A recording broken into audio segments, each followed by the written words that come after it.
Let's get out of here. But this man was as wonderful as anyone could be. And we laughed.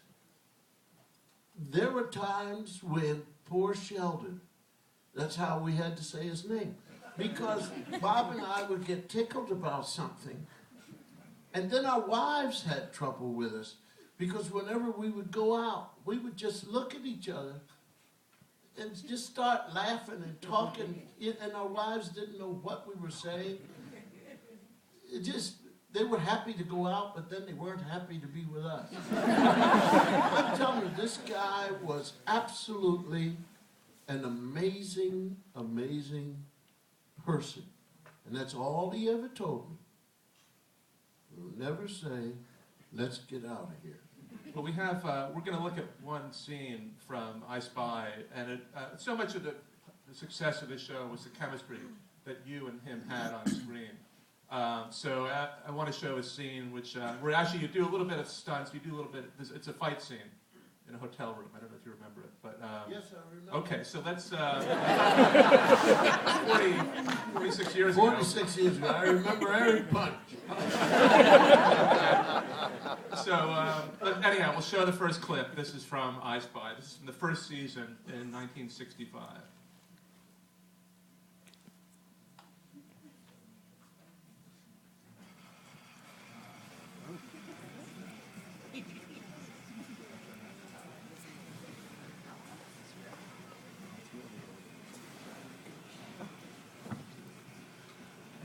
What part is this? Well, you are really simple. Dumb is what you're being tagged and you don't even know it. I gave her the sweet, clear chance to dunk me. She could have done it in a second, and she picked neither one of them. What do you think of that? Maybe she's pitching me for a double agent. All right, wonderful. I will pitch her right back. We could be one big, happy family if you would just learn to shut up.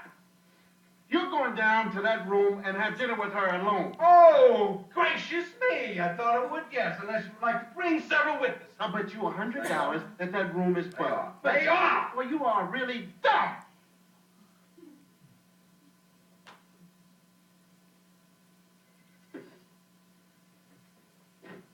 Hello.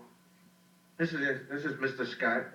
Mr. Robertson and I will be playing some sound effects records. Well, like a fight, you know, noise glasses breaking and things like that. Yeah. Well, please pay it, no mind. Thank you.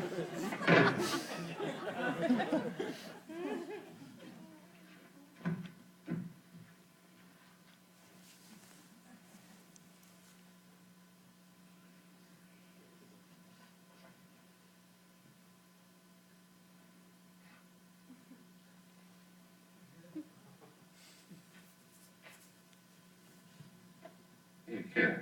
Don't be smiling. You're not going anywhere. Come on. I got two choices, man. I can let you go and take the rap for being irresponsible, or I can make you stay here and play it safe. Come on now, get out of the door, Jack. No. Get out of the way.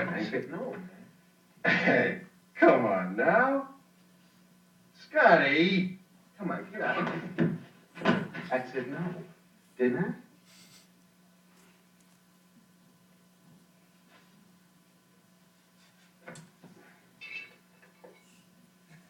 Here, how much you listen right now and go through that door? Because I've got a date with a beautiful girl.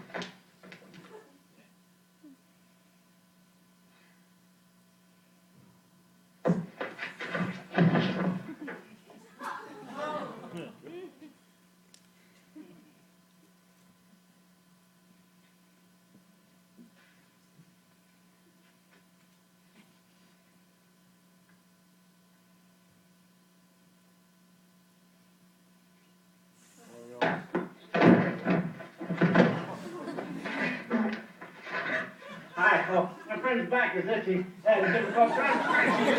Well, I see if we get any relief.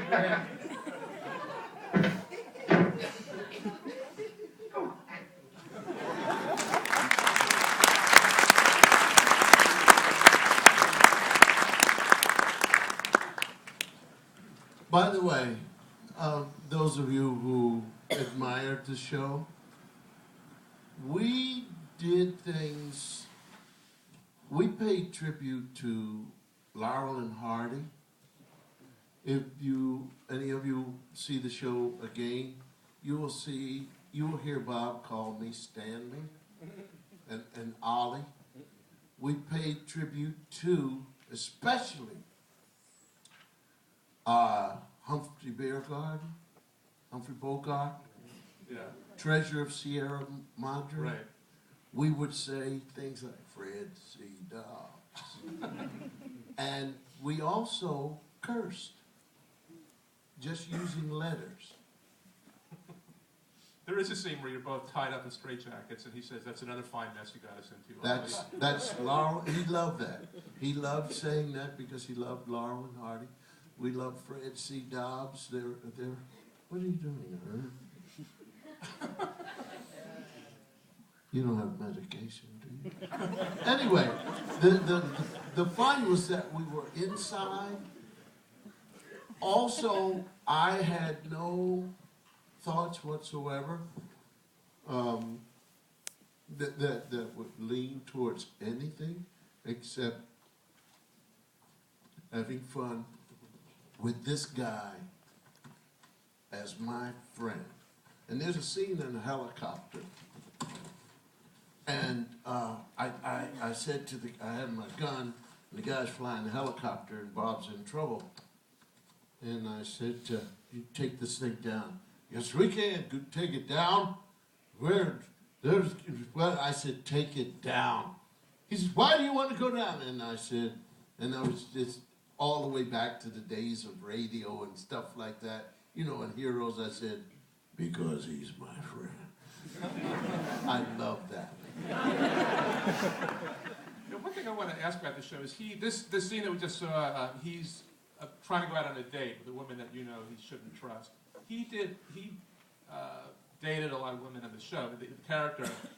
I read that you fought to have your character have more romantic plot. Wasn't a lines. fight. What? It wasn't a fight. Okay. All I did, I said to Sheldon, I'd like to have a girlfriend. And Sheldon said, this is 1960. Well, this is 65, 66. One in the air in 65. And we're having trouble. The South and the North and the East and the West. Every place except Canada. Right. Young Street, we're in good shape.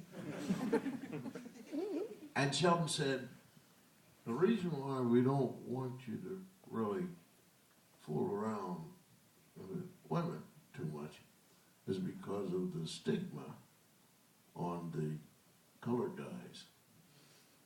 I said, which one is that? He said, you know, the sex, and they're always jumping. And I said, that's weird. I haven't noticed that about myself. Somebody should follow me. So they gave me Leslie Uggams. They gave me Eartha Kitt. Right. Oh, buddy. Woo-wee. And, But she is the one who had you guys tied up in straitjackets in that episode. yeah, she wasn't nice to me. But what a wonderful woman. What a wonderful woman. And we had Cicely Tyson, but she wasn't in love with me. She was in love with somebody else. Go ahead. Now the show was on for 3 seasons. I just want to know how you felt things had advanced after the show, because shortly after the show went off the air, Diane Carroll had a show which was an important breakthrough, which was Julia, which NBC also put on the air. What about it? Well, just how you felt about had the change that had been made because of I Spy, the fact that this was the first dramatic series. But once again, I don't own NBC, and the show is over. I go back to Johnny Carson. I go back to selling out dates at colleges and my work on the weekends at nightclubs. Herb Schlosser is the guy who says, we want Bill Cosby specials, and to put Diane Carroll in her own TV series with a son, a single parent with a son. So this is Herb who's putting these things on, and one day, maybe, when Herb sits in this seat, Herb will tell you something that a lot of white people don't do, and that is call names on who said, no, you won't. Because, once again, when I told you over the phone, the access, the Stan Robertsons don't get to be vice president of NBC without her being called someplace and people saying, do you know what you're doing? And Herb says, so what's the problem? Do you understand? I do. Well, tell us, yeah. Well, now, wait. So Diane Carroll comes on, but that's Herb's call. The writers, the style, the producers, all of that, that's up to the people doing it. So there are people who cannot be behind Herb's call, who represent the network.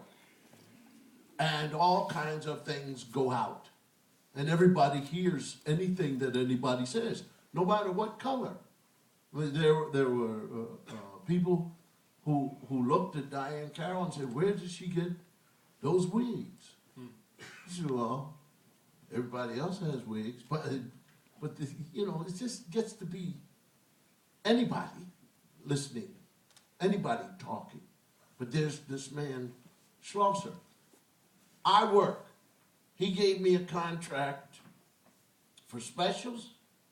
He gave me a contract to do the Chet Kincaid show.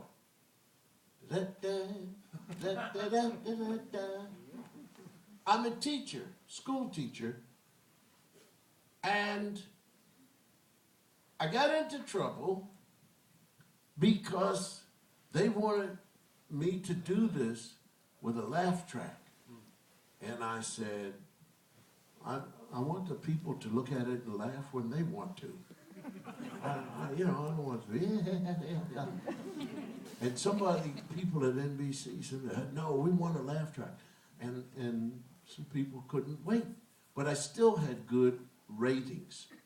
And this Chet Kincaid fellow, we had all kinds of wonderful guest stars doing characters, and I really enjoyed that very, very much, but that was Herb's call, once again. In a time when civil rights, unrest, now let me tell you, because of Herb, and because of his giving me the opportunity, when we went on the Warner Brothers lot, I brought with me about 9 of my guys from Philadelphia. I didn't pick up the tab on them. I found out that on the Warner Brothers lot, there is a union, and there's no black people in the union. But they said black people can get into the union. Negroes can't. Well, how can they?